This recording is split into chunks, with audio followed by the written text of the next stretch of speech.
irmãos, irmãs, que Jesus, nosso Mestre querido, possa abençoar-nos com a sua paz. A natureza que nos cerca nos presta uma multidão de ensinos. O girassol, uma das flores mais belas que existem, encerra em si um poderoso símbolo. Ele é dotado de uma qualidade biológica, uma função biológica, denominado de heliotropismo, que faz com que, ao longo do dia, ele acompanhe a trajetória aparente do Sol.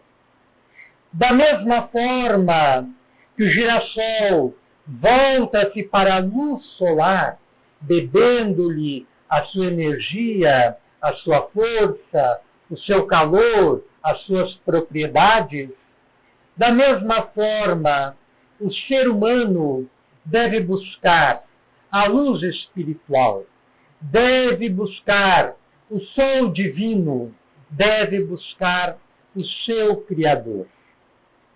O ser humano, ao longo do tempo, sempre, de alguma forma, variando com a cultura, sempre demonstrou, através de orações, através de rituais, através de liturgias complexas, através de cerimônias mais ou menos sofisticadas, essa preocupação com o seu Criador, essa preocupação com Deus. Esclarecem-nos os espíritos benfeitores que todo ser humano traz instintivamente dentro de si a crença na existência de Deus, independente da cultura, independente do povo, independente do lugar.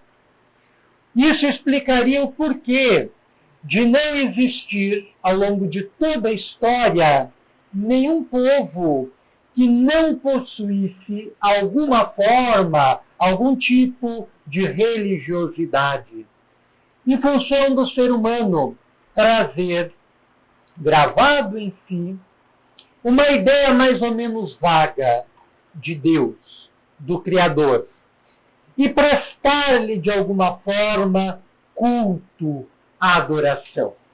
E na noite de hoje nos propomos fazer uma breve reflexão em torno da ligação do ser humano com o seu Criador, em torno da oração, em torno do socorro divino às nossas súplicas e às nossas necessidades.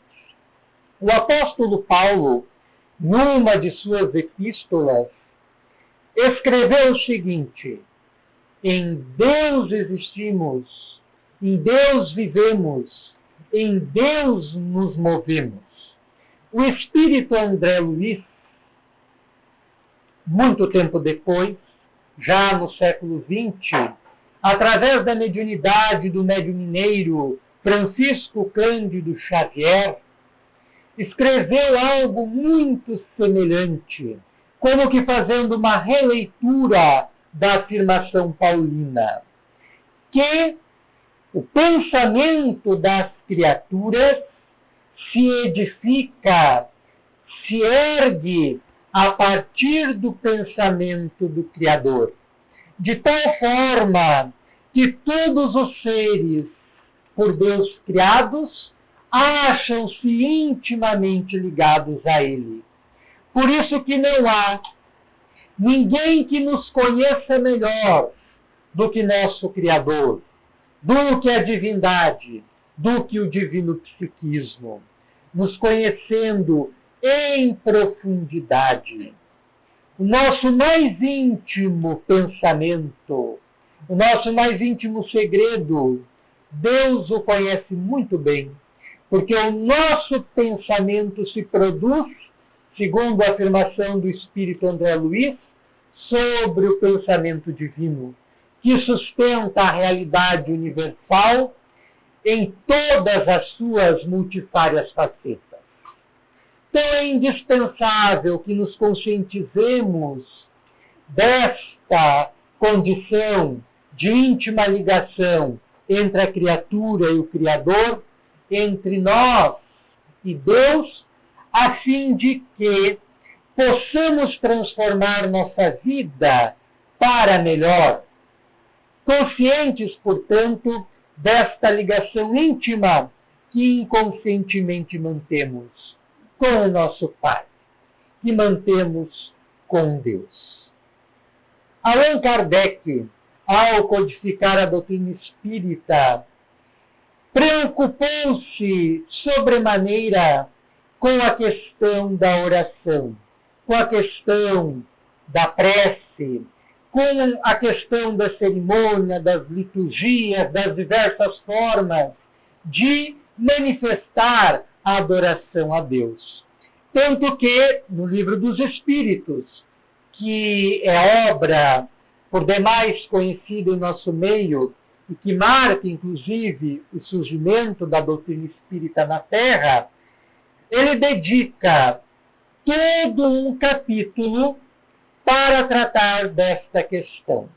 Lá na terceira parte do Livro dos Espíritos, o Livro dos Espíritos, para quem não conhece ainda, é um livro de perguntas e respostas, totalizando 1019 perguntas com as respectivas respostas, em que Allan Kardec confabulava, conversava com os espíritos através de diversos médiuns e depois organizava, sistematizava, estudava, analisava, coligia o material oriundo desses diálogos para preparar e tornar público este livro, que é essencial para a nossa doutrina, o Livro dos Espíritos. E ele é dividido em 4 partes. A primeira trata das causas primeiras, de Deus, da origem do universo, dos elementos que constituem o universo, da realidade primeira e última da matéria, etc. A segunda parte trata do mundo espiritual e das questões espirituais mais amplas, da realidade do espírito, da sua imortalidade, da reencarnação, da mediunidade, da comunicação entre as diversas dimensões, etc. A terceira parte trata das leis morais. E é justamente nessa terceira parte que ele dedica o segundo capítulo para tratar da lei de adoração, de modo a estudar, com auxílio dos espíritos, como se dá a relação mais profunda entre a criatura com o seu Criador. E a quarta parte do Livro dos Espíritos, que versa sobre as esperanças e consolações desta e da outra vida. Então, no capítulo 2 da Lei de Adoração, da terceira parte das Leis Morais do Livro dos Espíritos, Allan Kardec, num diálogo com as entidades venerandas, cuja sabedoria constituía de um avanço muito maior do que nós hoje podemos, mesmo passado mais de um século, podemos sequer imaginar, Allan Kardec faz, então, um estudo primoroso sobre o relacionamento existente ao longo da história entre a criatura e o seu Criador. E ali são estudadas inúmeras questões, como a necessidade de nos reunirmos num templo específico, seja uma igreja católica, protestante ou evangélica, um templo budista, taoísta ou shintoísta, um templo espírita como este. E ali os espíritos deixam bem claro a sua posição, já nos preparando para a religião cósmica da eterna sabedoria e do eterno amor, que o templo mais importante para a criatura adorar o Criador, conforme Jesus já o ensinara quando vivera na Terra, é o templo do seu coração. É o templo do seu mundo interior. É o templo da sua intimidade. É ali que o ser humano deve se recolher a fim de fazer as suas preces, as suas orações e adorar ao Criador. Jesus ensinou mesmo, recomendando que adorássemos a Deus em espírito e verdade, dispensando todas as fórmulas existentes já no seu tempo entre os fariseus, que cuidavam mais das coisas exteriores do que das coisas interiores. Se preocupavam mais com o que os outros estavam pensando do que os outros achariam deles em estar em praças públicas orando ou dentro das sinagogas adorando o Criador, do que ter uma atitude ética, um comportamento reto, em consonância, em harmonia com a fé que esposavam, com as orações que faziam diante de todos para verem como adoravam a Deus, mas sem se preocuparem em fazer um bem, em espalhar a claridade, em realizar a caridade, em disseminar os princípios da verdade.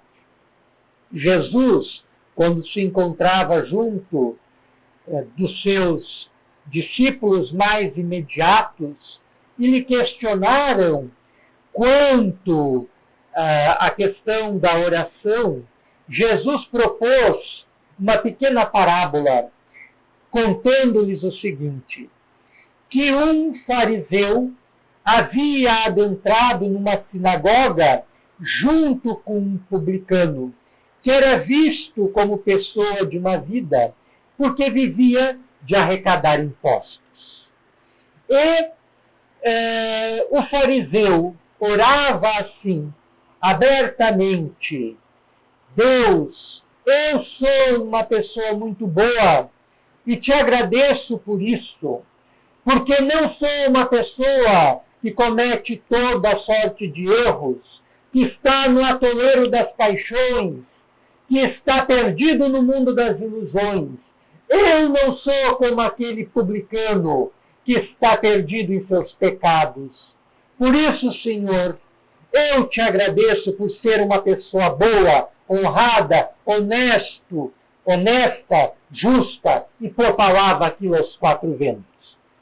Já o publicano orava para consigo: Pai, tende piedade de mim, porque sou muito fraco, sou dotado de uma fragilidade muito grande, estou perdido em meus erros, eu sou um pecador. Apiada-te de mim e ajuda-me a corrigir-me, a melhorar-me.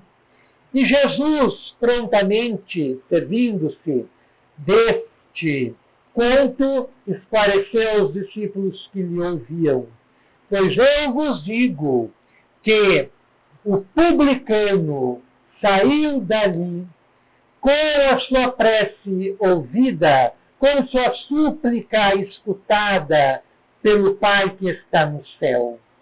E o fariseu, em função do seu orgulho, da sua empáfia, da sua soberba, não. Então ali Jesus já deixava muito claro a condição ideal da criatura em relação ao Criador. É uma condição de humildade, uma condição de reconhecer a nossa fragilidade, a nossa fraqueza e nos expormos abertamente no nosso relacionamento com Deus. Porque não adianta fingirmos em nossa relação com a divindade sermos o que não somos, porque Deus nos conhece melhor do que ninguém, melhor do que nossos pais e nossas mães nos conhecem, melhor do que nós mesmos nos conhecemos. Então, em nossas relações diretas com a divindade, precisamos adotar uma postura de humildade, de franqueza, de sinceridade, de honestidade e de abertura, a fim de que nossa ligação a nossa conexão com o Criador possa ser mais íntima e proveitosa para nós. Então, os Espíritos deixam bem claro o seu posicionamento, dispensando, como Jesus dispensou a sua época, e por isso ele foi visto por muitos como alguém subversivo, dispensam qualquer templo exterior, embora não deixando de enaltecer a utilidade e o valor que esses mesmos templos possuem, não importando a sigla que os caracterizem na diversidade religiosa existente na Terra, mas deixam clara a sua posição de todos eles serem indispensáveis em função do templo mais importante que devemos edificar para adorar a Deus, ser aquele que se encontra dentro de nós mesmos, em nossa intimidade, onde devemos adorar a Deus em espírito e verdade. Na questão 659, Allan Kardec pergunta aos espíritos qual o caráter geral da prece, e os espíritos respondem: a prece é um ato de adoração. Orar a Deus é pensar nele, é aproximar-se dele, é entrar em comunicação com ele.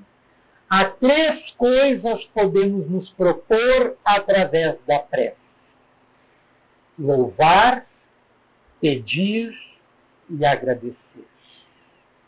Então, através da prece, que é um processo em que nos religamos, nos comunicamos, nos aproximamos mais de Deus dentro de nós mesmos, parece um paradoxo. Nós vamos procurar Deus aqui e ali. Quantos de nós já peregrinaram por inúmeras religiões, por inúmeros templos, indo bater a porta dos mesmos para ver se encontramos Deus lá, com a resposta para os nossos problemas. E nem paramos para pensar, nem para refletir que Deus se encontra num lugar em que poucas vezes nos lembramos de procurar, que é dentro de nós mesmos. Nós jamais vamos encontrar Deus fora de nós. O nosso encontro com Deus só se verificará dentro de nós mesmos. Portas adentro da nossa consciência, numa ligação íntima e profunda. E quando esse encontro se der, nossa vida transformar-se-á para melhor. Não que os problemas irão diminuir, mas a nossa ligação com Deus, surgida em decorrência do nosso encontro com Ele, nos permitirá que passemos a ver as coisas de forma mais diferente, de forma mais elevada, o que nos favorecerá na solução dos nossos dramas íntimos, das nossas angústias, das nossas aflições, dos nossos sofrimentos, das nossas dores, dos nossos pesares. Então nós precisamos encontrar Deus dentro de nós. E em nosso templo interior, então, louvá-lo, enaltecendo a sua bondade, que todos os dias nos bafeja, nos envolve, nos cercam, nos garantindo a existência terrena através de mil modos que dificilmente percebemos. Através do pão que chega à nossa mesa, através da saúde que nos permite uma existência tranquila na atual experiência reencarnatória, através do trabalho que nos garante a ocupação útil do nosso tempo, através das ideias superiores que já povoam a nossa mente e que não deixam de ser convites permanentes de Deus para que nos voltemos para o melhor, para as coisas boas, belas, nobres e justas da vida. Então nós A cada dia devemos, através da oração, louvar a Deus, a sua bondade para conosco e para com os nossos, a sua misericórdia para conosco e para com os nossos, a sua justiça para conosco e para com os nossos. Devemos, através da prece, pedir aquilo que sentimos necessidade, aquilo que sentimos nos faltar. Embora Deus, nos conhecendo de antemão, toda a nossa situação íntima, toda a conjuntura em que nos situamos, devemos expor-lhe as nossas necessidades reais, não fictícias, ilusórias, mas as nossas necessidades reais, pedindo-lhe com fé e fervor que as atenda na medida do nosso merecimento e dos nossos esforços. Jesus asseverou: ajuda-te, que o céu te ajudará. Pedi e obtereis. Buscai e achareis. Batei e abrir-se-vos-á. Então, a oração com fé no campo da petição, em que expomos ao campo criador da vida as necessidades, as carências que possuímos, as nossas fragilidades interiores, nós estamos nos abrindo, tal qual o girassol para o sol, para receber a luz divina que nos inundará, que nos socorrerá, que nos atenderá às necessidades. E jamais podemos esquecer de nossas preces agradecer. Agradecer por tudo que nós temos e por tudo o que nos ocorre, porque é o que nós merecemos e é o que nós precisamos, tanto de bom quanto de ruim que nos sucede, é o que nós merecemos e é o que nós precisamos para o nosso crescimento, para o nosso engrandecimento, para o nosso florescimento para Deus. Muitas vezes, quando oramos e pensamos que nossas preces não foram atendidas, é justamente quando Deus as atendeu. Só que não soubemos perceber a forma como Ele nos atendeu e nos afastamos dele. Nos afastamos dele. Porque achamos que não se preocupa conosco, que não se interessa por nós, que não olha por nós, quando na verdade a nossa condição é aquela do filho pródigo da parábola evangélica, em que abandonamos a casa do Pai para ir em busca de coisas ilusórias e muitas vezes, revoltados ainda por este afastamento, não temos coragem de regressar à casa divina, pedindo perdão, pedindo amparo, pedindo socorro, a fim de sermos convenientemente atendidos pela misericórdia divina que é infinita.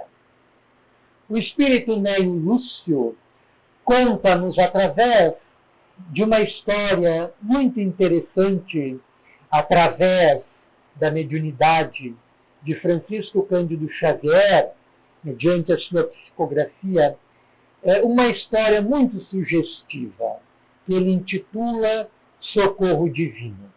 Ele conta nessa história que havia um instrutor dos mandamentos divinos muito velho, com a idade bastante avançada, e que recebera de Deus a missão de ir levar a mensagem divina para uma aldeia que ficava a muitas milhas de distância. E ele prontamente atendeu o encargo divino e partiu, acompanhados tão somente do seu fiel companheiro, que era um cachorro que ele havia adotado por ter sido abandonado na rua, e que se tornara então o seu amigo dileto, o seu fiel seguidor. E ele partiu na direção desta aldeia. A noite caiu, e como não sabia se estava próximo ou longe de tal aldeia, ele sentiu medo, e ali mesmo parou alguns instantes, mergulhou em breve meditação e pôs-se a orar, pedindo a proteção de Deus para que ele pudesse percorrer o caminho com toda a segurança possível. E continuou a sua caminhada. Encontrou, ao longo do caminho, uma cova, onde pensou em aninhar-se para proteger-se da noite e da tempestade que os céus prometiam. Mas quando ele ia alojar-se dentro daquela cova que ele encontrara sobre a relva, um enxame de moscas o atacou e ele foi obrigado a seguir adiante no seu caminho, buscando um outro lugar para alojar-se. Foi quando divisou ao longe uma ponte, justamente no ponto em que a estrada se bifurcava por dois caminhos. E o caminho que lhe pareceu maior era o caminho da ponte que ficava sobre um riacho, porque mesmo sendo noite, ele divisava do outro lado da margem uma terra muito promissora, como parecendo um lençol branco. Mas no momento em que ia atravessar com o seu fiel companheiro, com o seu cachorro, a ponte tremeu em suas bases e caiu por completo, obrigando-o a seguir pelo único caminho que restara. E ele avançou. Quando começou o vendaval e a chuva torrencial. E nisso ele divisou ao longe uma árvore ampla, frondosa, que lhe prometia o refúgio que ele necessitava para abrigar-se da intempérie. Aquela árvore abria-se em seu tronco e, pela sua visualização, lhe permitiria ele entrar dentro do tronco da mesma a fim de proteger-se do temporal e da chuva.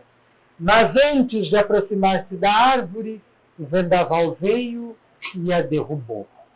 E ele já estava angustiado e seguiu adiante em seu percurso. Quando, já agradecendo a Deus, divisou longe uma casinhola, da onde vinha uma luz muito clara. E ao chegar lá, todo encharcado, bateu na mesma, e um homem ríspido veio à porta, dizendo-lhe que não tinha por hábito hospedar ninguém durante a noite. E mesmo o pobre velhinho, fiel servidor de Deus, implorar-lhe por abrigo, o homem não abriu a porta. E o velho, já chorando, seguiu adiante. E não muito distante da casinha, numa macega, ocultou-se ali mesmo, junto do seu cão, para tentar proteger-se da chuva e dos relâmpagos que eram fortes.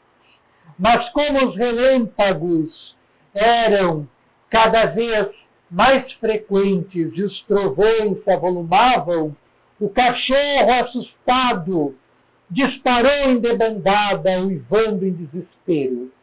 E o velho servidor de Deus ali sentiu-se desamparado, esquecido de Deus, e passou a refletir para consigo mesmo: como Deus pôde abandonar-me, mesmo estando a seu serviço e tendo orado, pedindo seu socorro, a sua ajuda, a sua intervenção em minha vida.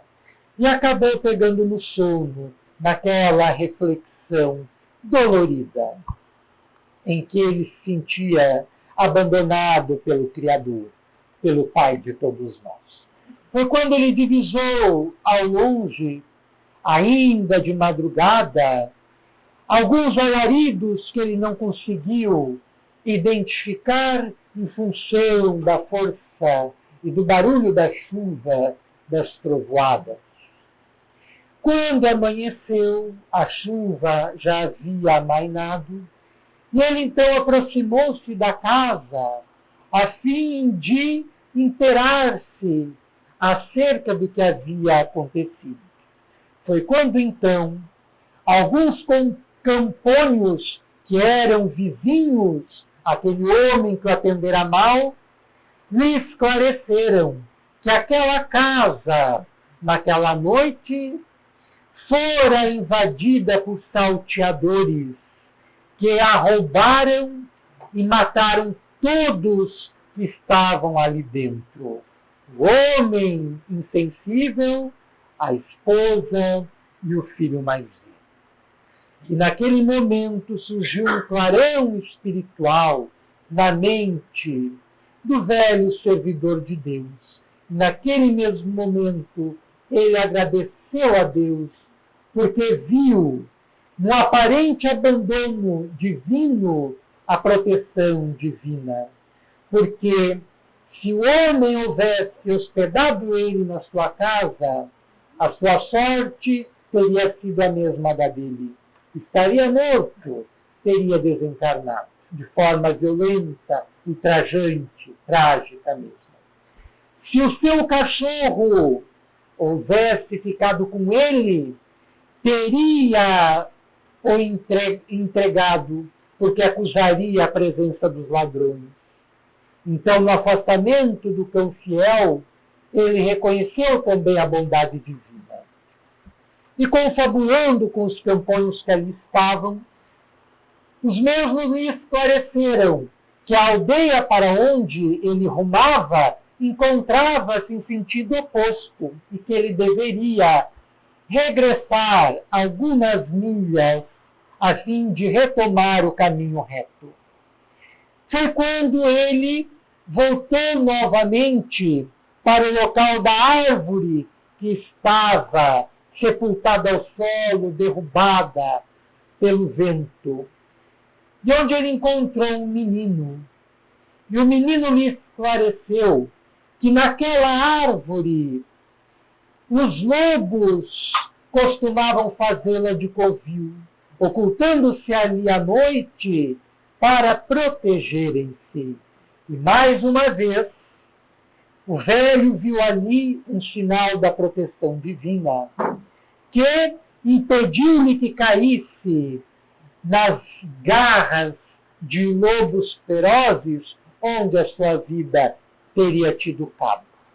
E ele continuou no regresso do seu caminho e voltou ao ponto da ponte que caíra, onde ele se informara com um viajor que passava por ali, que do outro lado da ponte havia um terreno traiçoeiro, um pântano terrível, onde muitos viajantes peregrinos haviam se perdido e haviam, inclusive, perdido as suas vidas. E mais uma vez o velho parou para orar, louvar e agradecer a Deus pela sua proteção. Quando avançou no regresso do seu caminho mais algumas milhas, estacionou diante da cova onde se abrigaria pela vez primeira da noite do temporal, quando percebeu ali dentro um terrível ninho de serpentes venenosas. E ali o velho não pôde mais. Caiu por terra de joelhos, comovido, chorou e agradeceu a bondade divina que lhe protegera até ali, não o deixando ao desamparo, como a sua consciência até então pensara. Deus sempre escuta as nossas preces e sempre as responde. Mas nós precisamos ter discernimento para identificar essas respostas em nossas vidas. Muitas vezes nós, pelo nosso orgulho, pela nossa vaidade, pelo nosso egoísmo, pela nossa falta de clareza, não conseguimos identificar a presença de Deus em nossa existência, respondendo às nossas súplicas, às nossas preces, às nossas petições. Allan Kardec, no livro Evangelho segundo o Espiritismo, no capítulo 27, intitulado Pedi e Obtereis, faz brevemente uma análise das qualidades da prece, segundo a sua interpretação de diversas passagens evangélicas, de diversas passagens da vida de Jesus. E ele aponta as seguintes qualidades que a prece, que a oração deve possuir. A primeira, a oração, como Jesus mesmo ensinou, deve ser feita em segredo, não à vista dos demais. A oração deve ser feita em nosso solilóquio, dentro de nós mesmos, nos encontrando sozinhos ou na presença de outras pessoas. Mas as demais pessoas não precisam saber que estamos orando para que pensem, nossa, como aquela pessoa tem fé, nossa, como aquela pessoa é religiosa. Porque não adianta, como faziam os fariseus, em sua grande maioria, ao tempo do Cristo, de fazermos isto, ostentarmos exteriormente uma conduta de piedade, religiosidade, mas em nossa vida íntima, em nossas relações familiares, em nossas relações sociais, manifestarmos um comportamento agressivo, manifestarmos irritabilidade, manifestarmos grosseria, manifestarmos coisas ruins em relação aos demais. Então a prece, nesse sentido, em nada nos acrescenta. Então, segundo Allan Kardec, a primeira qualidade da prece seria daquela que é feito em segredo, que é feito no templo do nosso coração.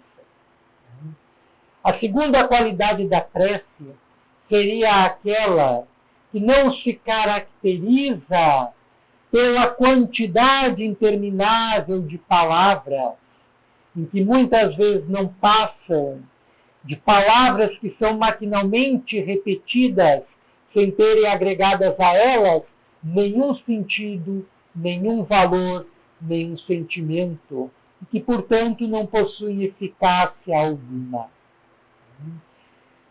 Não importa orarmos muito, e nem orarmos orações longas, importa orarmos bem, orarmos com fé, orarmos com o coração. Orarmos emprestando a cada palavra nossa, a cada pensamento nosso, um sentimento verdadeiro de fé, de piedade, de amor. Porque é justamente esse sentimento que nos catapultará para regiões mais nobres, arremessando a nossa mente para as regiões superiores, onde na companhia das legiões angélicas, dos espíritos luminosos que se encontram em ligação íntima e profunda com Deus, nós vamos aurir as intuições que demandamos, que necessitamos para realizar aquilo que precisamos realizar, para solucionar os nossos problemas, para conseguir vencer as dificuldades e desafios da nossa trajetória existencial. Então não adianta orar muito, é indispensável orarmos bem. Então uma simples prece, Senhor, sê comigo, ajuda-me neste momento difícil, tem muito mais valia do que se nós ficarmos horas e horas numa ladainha repetindo o Pai Nosso, a Ave Maria, o Credo, não sei quantas vezes. Não que isso não seja louvável e respeitável. Nós devemos respeitar qualquer ato de adoração a Deus. Qualquer ato de adoração a Deus, material ou espiritual, ele é digno de respeito e nos obriga a consciência a respeitar. Mas é muito mais válido para nós a prece sincera e com sentido do que uma prece que muitas vezes nós nem penetramos no seu sentido, como ocorria na Idade Média, em que os padres oravam toda a missa em latim, que era língua desconhecida pelos pobres ignorantes, que não participavam daquele evento, que não compreendiam aquele evento do qual estavam participando, e a sua ignorância era reforçada num padrão que se repetiu por muito tempo e do qual muitas pessoas ainda não se libertaram. Então nós precisamos emprestar sentido e sentimento às nossas preces, quer a façamos de forma oral ou quer a façamos mentalmente. Então precisamos orar bem. Uma terceira qualidade apontada por Kardec, a de que não adianta orarmos se o nosso coração está pesado, está cheio de ódio, está cheio de raiva, está cheio de angústia, está cheio de aflição, está cheio de ressentimento. Jesus já o dissera: se viestes ao templo trazer a tua oferta ao Senhor, mas estás em contenda com o teu irmão, antes de fazer a tua oferta ao Senhor, vá, reconcilia-te com teu irmão, só depois vem e faz a tua oferta, o teu óbolo a Deus. Então nós precisamos, para orar com eficácia, perdoarmos, porque é algo muito difícil. Por sermos ainda seres pequenos, que se fixam de tal forma a coisas igualmente pequenas e das quais não conseguimos nos libertar, nós acumulamos em nosso psiquismo muito ressentimento, muita mágoa, muita raiva, muito ódio. E se nós não conseguimos nos libertar disso, o nosso pensamento, quando queremos projetar a nossa mente para a mente divina, o nosso pensamento para o pensamento divino, este pensamento não logra, não consegue ultrapassar as barreiras dessas negatividades que criamos em torno de nós. Porque elas possuem existência psíquica dentro de nós e em nosso campo psíquico, vulgarmente denominado de aura, em que elas ficam circulando, em que esses sentimentos ficam circulando e obstaculizam as projeções radiosas da nossa mente. Então, antes de mais nada, é preciso que perdoemos com sinceridade, porque nós não podemos fingir para nós mesmos, muito menos fingirmos para Deus. Precisamos perdoar de verdade, nos reconciliarmos com aqueles com quem tenhamos alguma contenda, alguma desavença, para então orarmos com valor, com fé e com eficácia. Outra qualidade apontada por Kardec é justamente a da humildade na prece. Temos que orar como o publicano da parábola evangélica, e não como o fariseu. Nós devemos nos abrir com toda a franqueza, conforme já dissemos, para o nosso Pai, manifestando-lhe o que se passa em nosso mundo íntimo. Ele nos ouvirá atentamente e nos auxiliará a solucionar a nossa problemática, qualquer que ela seja, material, moral, emocional, sentimental, espiritual. Infelizmente, em nossas preces, na maioria das vezes, lembramos apenas de pedir coisas materiais, sucessos para os nossos empreendimentos e projetos econômico-financeiros. Infelizmente, poucos de nós aprenderam a orar com proveito, pedindo, sobretudo, antes de mais nada em nossas preces, a melhoria de nós mesmos, que, consequentemente, nos trará a melhoria das nossas condições existenciais. A nossa melhoria interna nos favorece a melhoria externa. A melhoria do nosso psiquismo favorece a melhoria do nosso comportamento. Quando conseguirmos nos relacionarmos melhor com nós mesmos, conseguiremos nos relacionar melhor com as demais pessoas. Isso é uma verdade psicológica. Toda pessoa que não consegue se relacionar com nenhuma outra pessoa é uma pessoa que não está conseguindo, em última análise, relacionar-se consigo mesma. É uma criatura doente psicológica, enferma de alma, da alma, que antes do nosso reproche, da nossa crítica, está a exigir a nossa compreensão e a nossa ajuda de alguma forma. Porque todas as suas atitudes, por pior que nos pareça, mesmo nos incomodando em demasia, é uma forma de chamar a nossa atenção. É um pedido velado de socorro que nós não estamos sabendo interpretar.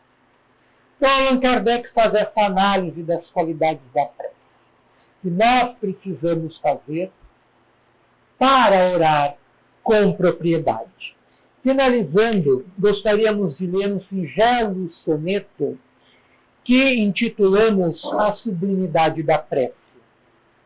Nos momentos de dificuldade, quando o desespero aparece, revelando a tua fragilidade, recorre aos recursos da prece, conectando-te à divindade, poderoso sol que alvorece, com regular assiduidade, suplica, louva e agradece.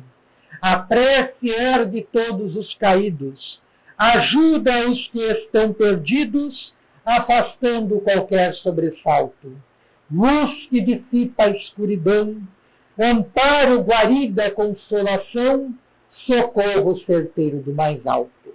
Que nós possamos seguir o exemplo do girassol e nos voltarmos da mesma forma como esta flor volta-se para o sol, acompanhando-lhe a trajetória, que em todos os momentos do nosso dia e que em todos os instantes da nossa vida, que nós podemos voltarmos para Deus, que é o sol das nossas almas, cuja luz nos penetra por inteiro, dissipando as trevas que, porventura, existem portas adentro do nosso coração e da nossa mente, nos convidando a fazermos o nosso exercício da autoiluminação e passarmos a irradiar a nossa própria luz, para que um dia a nossa luz case-se numa comunhão íntima com a luz divina que nos busca,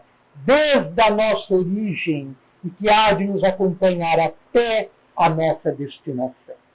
Que Deus nos ampare e proteja, que Jesus sempre esteja conosco, abençoando-nos com a sua paz.